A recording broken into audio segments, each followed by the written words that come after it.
Welcome to the 365 Bible. Read the Bible once a year. One day at a time. Today's reading is from the World English Bible. Day 10. Genesis chapters 28 through 30. Genesis chapter 28. Isaac called Jacob, and blessed him. And commanded him, You shall not take a wife of the daughters of Canaan. Arise, go to Padan Aram, to the house of Bethuel your mother's father. Take a wife from there from the daughters of Laban, your mother's brother. May God Almighty bless you, and make you fruitful. And multiply you, that you may be a company of peoples. May he give you the blessing of Abraham, to you and to your offspring with you. That you may inherit the land where you are traveling, which God gave to Abraham. Isaac sent Jacob away. He went to Padan Aram, to Laban, son of Bethuel, the Syrian, the brother of Rebekah, Jacob and Esau's mother. Now Esau saw that Isaac had blessed Jacob, and sent him away to Padan Aram to take a wife from there, and that as he blessed him. He gave him a command, saying, You shall not take a wife of the daughters of Canaan. And that Jacob obeyed his father and his mother, and was gone to Padan Aram. Esau saw that the daughters of Canaan didn't please Isaac his father. Esau went to Ishmael, and took, besides the wives that he had, Mahalath the daughter of Ishmael, Abraham's son, the sister of Nebaioth, to be his wife. Jacob went out from Beersheba, and went toward Haran. He came to a certain place, and stayed there all night, because the sun had set. He took one of the stones of the place, and put it under his head, and lay down in that place to sleep. He dreamed. Behold, a stairway set up on the earth, and its top reached to heaven. Behold, the angels of God ascending and descending on it. Behold, Yahweh stood above it, and said, I am Yahweh, the God of Abraham, your father, and the God of Isaac. The land whereon you lie, to you will I give it, and to your offspring. Your offspring will be as the dust of the earth. And you will spread abroad to the west, and to the east, and to the north, and to the south. In you and in your offspring will all the families of the earth be blessed. Behold, I am with you, and will keep you, wherever you go, and will bring you again into this land. For I will not leave you, until I have done that which I have spoken of to you. Jacob awakened out of his sleep. And he said, Surely Yahweh is in this place, and I didn't know it. He was afraid, and said, How dreadful is this place! This is none other than God's house. And this is the gate of heaven. Jacob rose up early in the morning, and took the stone that he had put under his head, and set it up for a pillar, and poured oil on its top. He called the name of that place Bethel. However, the name of the city was Luz at the first.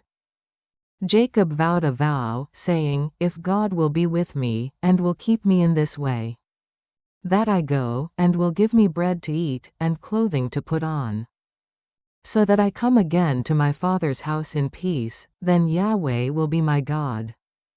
And this stone, which I have set up for a pillar, will be God's house. Of all that you shall give me I will surely give the tenth to you. Genesis chapter 29. Then Jacob went on his journey, and came to the land of the children of the east. He looked, and behold, a well in the field, and, behold, 3 flocks of sheep lying by it.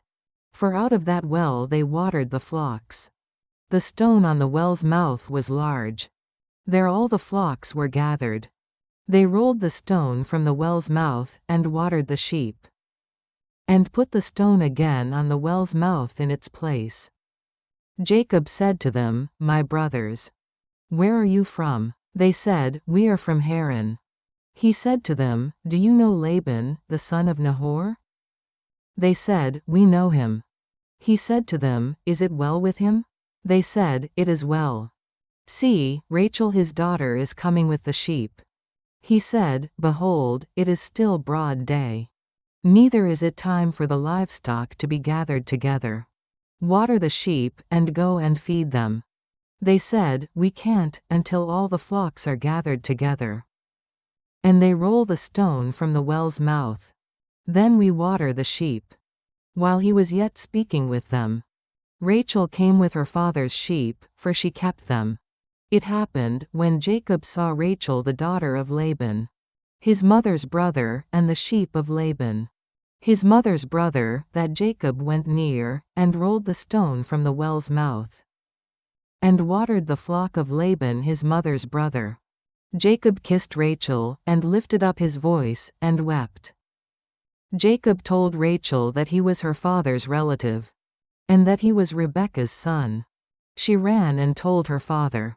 It happened, when Laban heard the news of Jacob, his sister's son, that he ran to meet him, and embraced him, and kissed him, and brought him to his house. Jacob told Laban all these things. Laban said to him, Surely you are my bone and my flesh. He lived with him for a month. Laban said to Jacob, Because you are my relative, should you therefore serve me for nothing? Tell me, what shall your wages be? Laban had 2 daughters. The name of the elder was Leah, and the name of the younger was Rachel. Leah's eyes were weak, but Rachel was beautiful and well-favored. Jacob loved Rachel. He said, I will serve you 7 years for Rachel, your younger daughter. Laban said, It is better that I give her to you, than that I should give her to another man. Stay with me. Jacob served 7 years for Rachel. They seemed to him but a few days, for the love he had for her. Jacob said to Laban, Give me my wife, for my days are fulfilled, that I may go in to her. Laban gathered together all the men of the place, and made a feast. It happened in the evening, that he took Leah, his daughter, and brought her to him. He went in to her. Laban gave Zilpah his handmaid to his daughter Leah for a handmaid. It happened in the morning that, behold, it was Leah. He said to Laban, What is this you have done to me? Didn't I serve with you for Rachel? Why then have you deceived me? Laban said, It is not done so. In our place, to give the younger before the firstborn. Fulfill the week of this one, and we will give you the other also for the service, which you shall serve with me yet 7 other years. Jacob did so, and fulfilled her week. He gave him Rachel his daughter as wife. Laban gave to Rachel his daughter Bilhah, his handmaid, to be her handmaid.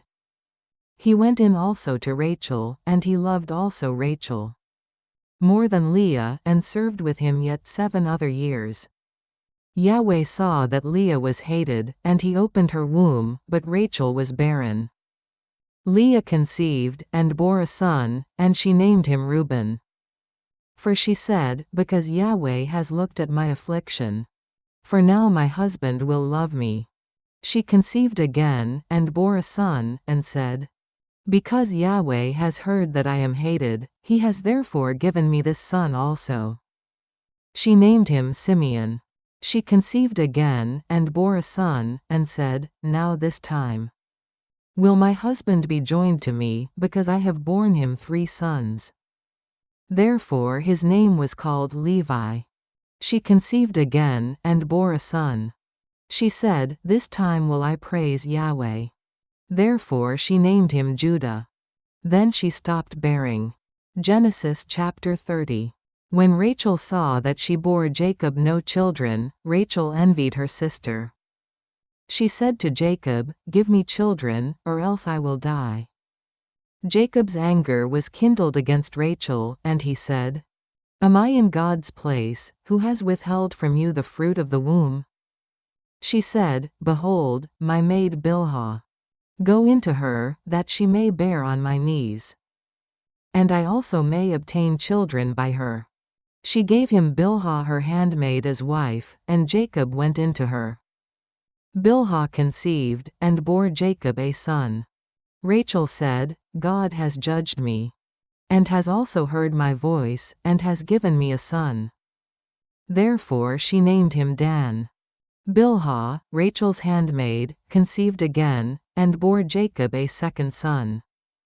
Rachel said, with mighty wrestlings, "Have I wrestled with my sister, and have prevailed?" She named him Naphtali. When Leah saw that she had stopped bearing, she took Zilpah, her handmaid, and gave her to Jacob as wife. Zilpah, Leah's handmaid, bore Jacob a son. Leah said, "How fortunate!" She named him Gad.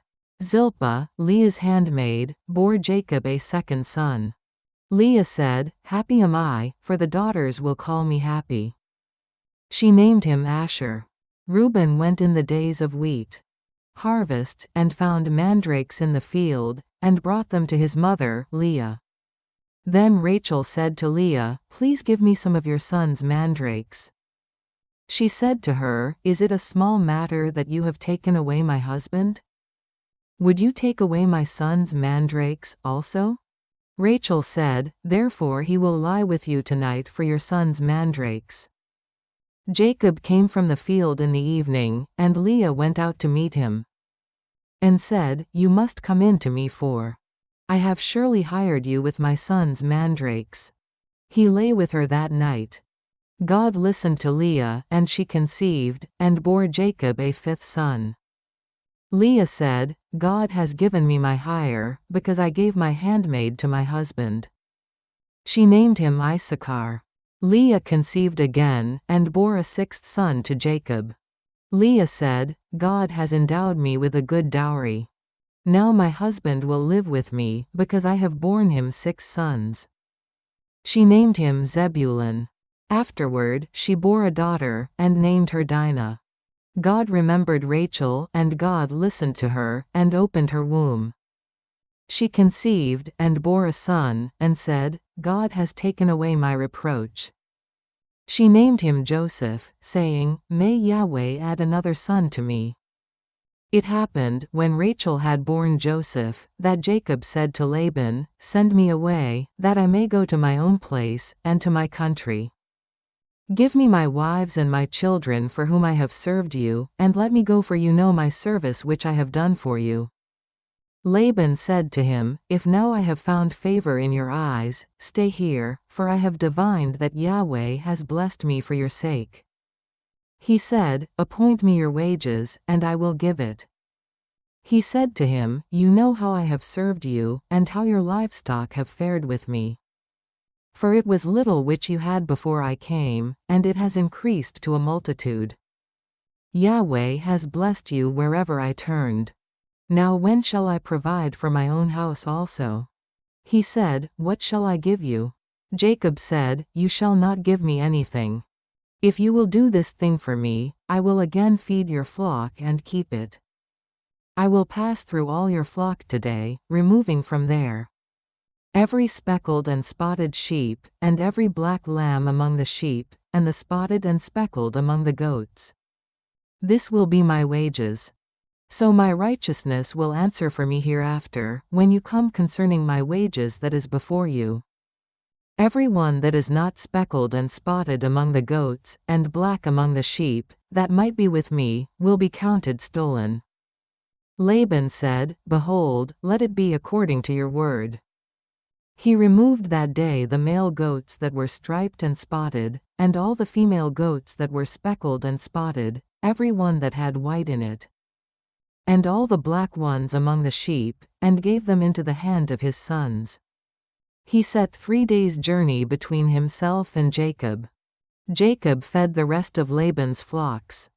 Jacob took to himself rods of fresh poplar, almond, and plane tree, and peeled white streaks in them, making the white appear which was in the rods.